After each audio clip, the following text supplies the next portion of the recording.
my channel. If you're new here, I'm Sue of Bendnstretch with Sue. In today's video, we'll be continuing on our journey through the chakras. We're covering the second chakra today. Last week we talked about the root chakra, which is necessary for our sense of feeling secure in the world and how the physical world impacts us. Now we move on to the Swadhisthana chakra, which is also known as the Sacral Chakra. This one is located in the area just slightly below the navel and behind that region in the body.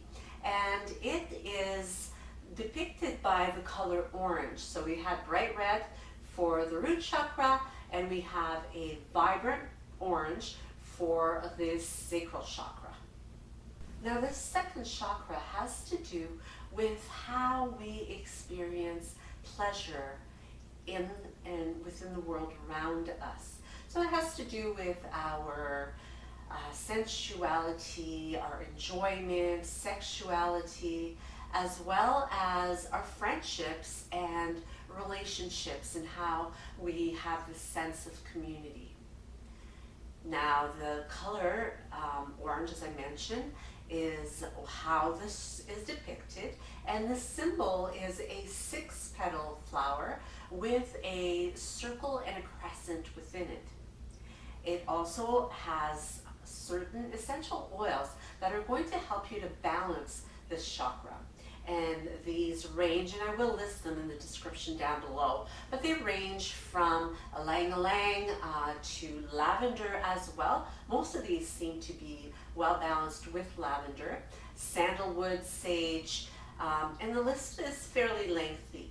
As far as crystal, orange crystals are the ones that are going to help balance the sacral energy. So let's talk about imbalances with the sacral chakra. When it is out of balance, there can be a real sense of fear of losing control. And that fear can be also a fear of loss, which can in turn impair your ability to make decisions, your ability to take risks, which will also stifle your creativity. And then we come back to our enjoyment of life and the earthly pleasures around us. If we're not able to express ourselves with creativity, or we feel stifled in our relationship and very controlled, then it all starts that wheel once again of creating an imbalance. And in that imbalance can also be manifested with some physical ailments as well. Physically, when this particular chakra is out of balance, you may experience a wide range of issues that relate to this region, the region where the navel or the sacral chakra is located. So it could be to the intestine, it could be to the reproductive organs, as well as chronic hip pain and back pain, sciatica, even arthritis, as I mentioned with the previous, with the root chakra, can be an issue that results from a lack of balance with the chakra. Now, when the sacral chakra is in balance, what you will experience is much more joy of life, which will result in greater intimacy as well as ability to feel more creative, much more generous, because you're no longer controlled by that sense of loss or fear of insecurity. And you just have a general feeling of being able to go with the flow. Life is much more enjoyable. Now let's take a look at the poses that will help you to balance your sacral chakra. Again, we'll cover a Yin Pose, and then we'll flip to the Yin Pose. Now, I forgot to mention the last time, if you're a little unsure of the differences of the two, the Yang is really about movement, and it is more energetic. whereas the Yin is really about tapping into that deep inner quiet and stillness within, that you are holding the poses for a much longer period of time, and it allows you also to utilize some of the affirmations that correspond with the sacral chakra. Now, as we move on to exploring the Yin Pose first of the sacral chakra, we'll begin in a standing position and standing at the top of your mat. We're going to take this into a big step back with the right foot to set up to come into a twisted triangle position. Now, from a regular triangle, we normally have the back foot parallel to the back edge of the mat, but we can turn the toes inward a little bit here as we try to maintain an alignment of the heels. And you may want to have a block handy to the inside of your front foot, your left foot in this case. You have 3 different settings here you can use, so choosing the one that's going to be most appropriate from you. You can take the left hand to the left hip as you reach forward with the right hand. Now, as you do, creating a nice long back here, reaching through the crown of the head and finding a place to position your right hand. So it could land on that block quite easily. To make it more challenging, you can always place the hand over your foot, which challenges the balance a little bit more. And from here, opening up through the waist to open the chest to the wall that you're now facing. So trying to keep the legs straight, the quads strong and engaged. Feel a really nice twist here, taking your gaze up to that top hand. And moving on to the affirmation, which is I'm open to experiencing life through my senses, which is where it allows us to really connect with the enjoyment of life. So in this position, there's a lot of senses going on. As we bring that arm back down again, we'll step the feet back together. And you can unroll to come back to mountain. I'm just going to switch it over to the other side, bringing the opposite leg forward. So you can stay where you are. I just want to turn so that you can get a better visual this way as I make sure that I've got approximately one of my leg's length between the front foot and the back foot. So more or less, or between the front heel and the back heel. So once again, positioning that back foot in order to allow the opening of the pelvis, where we've got lots of energy through that sacral chakra. Right hand on the right hip, and left arm extends forward. As I start to hinge, reaching and taking a bow forward. So the tailbone is reaching straight back, and again, I find a place to situate my left hand where it's going to be most comfortable. And as I continue that twisting through the midsection, I open through the heart and then bring myself into alignment. Looking up, holding here, recalling the intention of I am open to experiencing the senses that run through my body at this time and all the time. And as you move out of the pose, you can step the feet together once again to make your way back up to a mountain pose as we prepare to move into our Yin Pose. Next we'll move on to the Yin Pose, that is one which will really help you to stimulate the sacral chakra. One that I won't demonstrate today is the legs up the wall. This one can be really effective as well. You've seen it several times on my channel already if you've been here for a while. If not, you can just refer back to one of my previous videos, which I'll link down below, where you can have a look at that pose. I've used it in Yin as well as in some of the Yang practices. Now, you can use both the Yang and the Yin, or you may prefer to simply utilize one of them, one or the other. Really, it is a matter of just how well you feel your chakra responds to the time that you spend in the pose.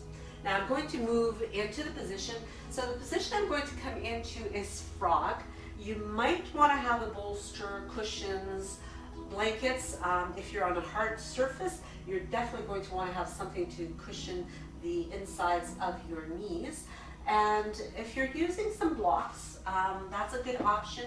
You may not need any props at all, so it really depends on your level of comfort and maybe how long you've been practicing as far as how to set yourself up for this pose. But as you can see here, I have my ankles and my knees in a straight line, as well as my knees and my hips.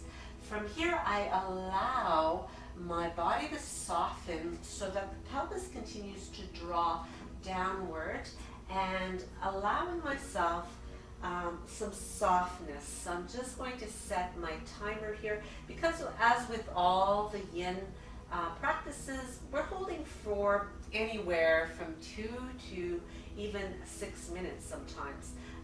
But today, I'll be here for 5 minutes, as we are only doing one pose. It's not a two-sided pose. It is taking care of both sides at the same time. Now, notice my hips continue to stay in alignment with my knees. And this just gives my body an opportunity to adapt to being here. I could use the blocks underneath, maybe using one under the rib cage, perhaps using the other one to rest my forehead on.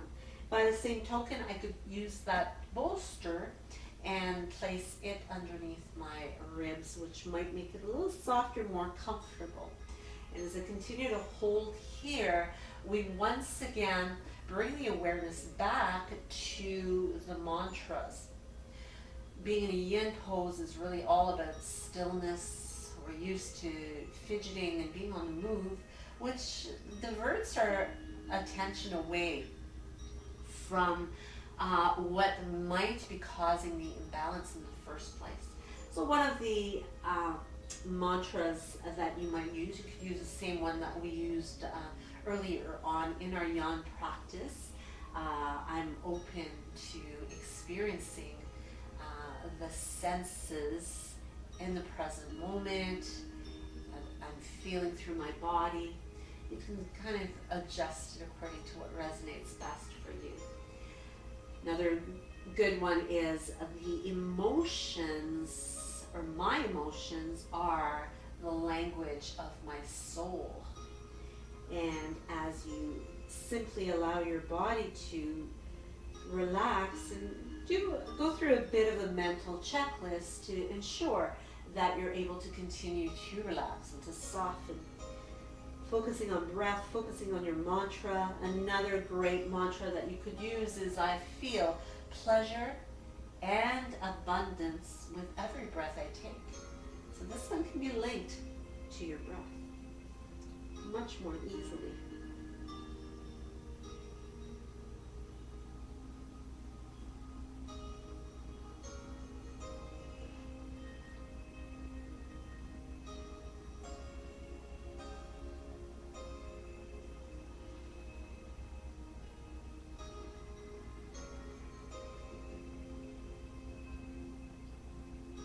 Now, as we reach the halfway point, you could lower maybe your support that you might be using.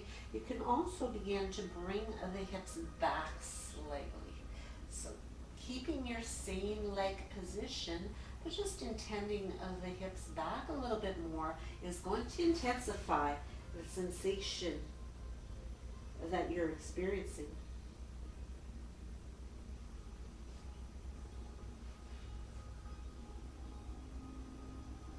Once you've made your adjustments, simply want to be able to come back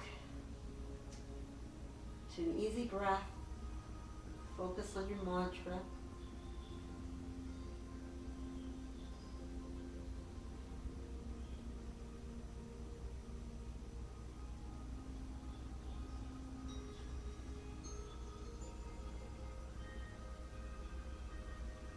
as you hold and breathe.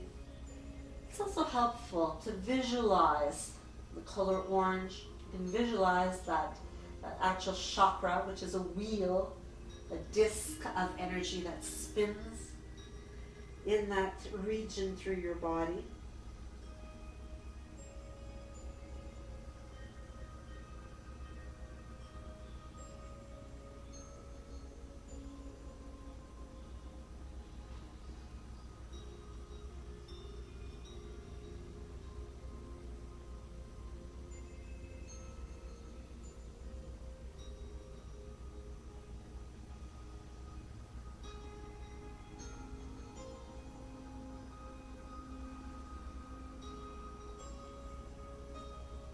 Just a few more breaths here before we start to ease out. So again, perhaps you can recall your beautiful intention, your mantra. Use your breath to help you to relax into the position in order to bring more balance to your chakra.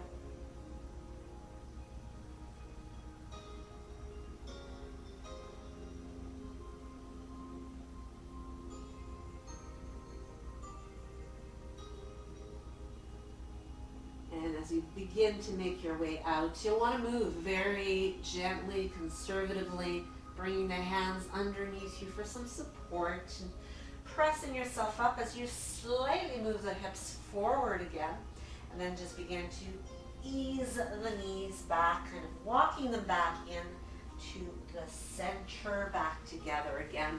From here, you move into a seated position. And you can take a moment to gently massage your hips out as you allow them to vibrate from side to side.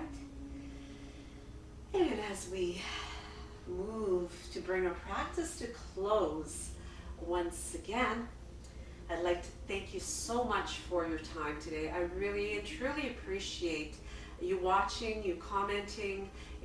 Your comments are amazing and they're kind, and I really, really appreciate it. So as we wrap things up, if you haven't already, you know what to do. And be sure to hit that notification bell as well so you'll know when I upload new content, and you can check it out and check me out in the next video. Namaste.